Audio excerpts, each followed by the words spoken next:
ನಮಸ್ಕಾರ ಸ್ನೇಹಿತರೆ, ನಮ್ಮ ಕಥಾ ಟಿವಿಗೆ ನಿಮಗೆ ಸ್ವಾಗತ. ಸ್ನೇಹಿತರೆ, ಇವತ್ತಿನ ಕತೆ ಬಂದ್ಬಿಟ್ಟು ಅಜ್ಜಿಯ ಉಪಕಾರ ಅಂತ.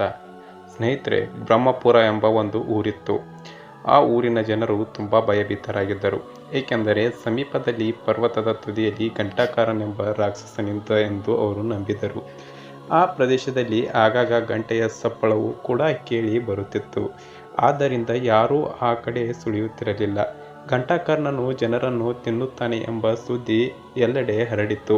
ಹೀಗಿರುವಾಗ ಜನರು ಆ ಸುದ್ದಿಯನ್ನು ಕೇಳಿ ಊರು ಬಿಟ್ಟು ಹೋಗತೊಡಗಿದರು. ಅಲ್ಲಿಯ ಅರಸನಿಗೆ ಇದು ಬಹಳ ಚಿಂತಾಕ್ರಾಂತನಾದನು.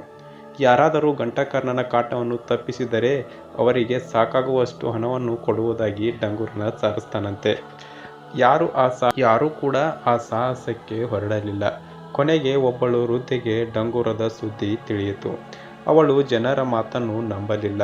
ತನ್ನ ದೈವವನ್ನು ಪರೀಕ್ಷಿಸಬೇಕೆಂಬ ಅವಳು ಧೈರ್ಯದಿಂದ ಆ ಕಾಡಿಗೆ ಹೋದಳು. ಬಹುದೂರ ನಡೆದಾಗ ದೂರದಲ್ಲಿ ಮರದ ಮೇಲೆ ಮಂಗಗಳು ಗಂಟೆ ಬಾರಿಸುತ್ತಿರುವುದು ಅವಳ ಕಣ್ಣಿಗೆ ಬಿತ್ತು. ವೃದ್ಧೆಗೆ ನಿಜ ಸ್ಥಿತಿಯು ಆಗಲೇ ಅರಿವಾಗಿತ್ತು. ಕೂಡಲೇ ವೃದ್ಧೆಯು ರಾಜನ ಬಳಿಗೆ ಬಂದು, ಘಂಟಾಕರ್ಣನ ಕಾಟವನ್ನು ನಾನು ತಪ್ಪಿಸುವೆನು ಎಂದಳು. ಆಗ ರಾಜನಿಗೆ ಆಶ್ಚರ್ಯವಾಗಿತ್ತು. ಏಕೆಂದರೆ ಇಂತಹ ಧೈರ್ಯವನ್ನು ಇದುವರೆಗೂ ಯಾರೂ ಕೂಡ ಮಾಡಿರಲಿಲ್ಲ. ಆದ್ದರಿಂದ ವೃದ್ಧೆಯ ಮಾತಿಗೆ ಅರಸ ಒಪ್ತಾನೆ.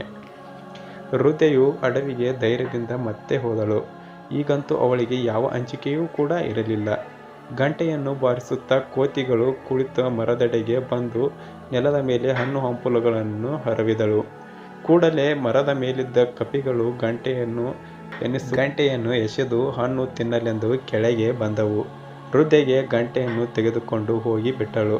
ಅಂದಿನಿಂದ ಮುಂದೆಯೂ ಗಂಟೆಯ ಸದ್ದು ಯಾರಿಗೂ ಕೂಡ ಕೇಳಿಸಲಿಲ್ಲ.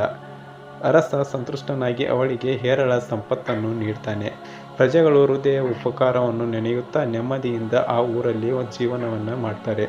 ಆದ್ದರಿಂದ ಯಾವುದನ್ನು ಸಂಪೂರ್ಣವಾಗಿ ವಿಚಾರ ಮಾಡದೆ ನಂಬಬಾರದು ಎಂದು ಈ ಕಥೆಯ ಸಾರಾಂಶ ನಮಗೆ ತಿಳಿಸುತ್ತದೆ.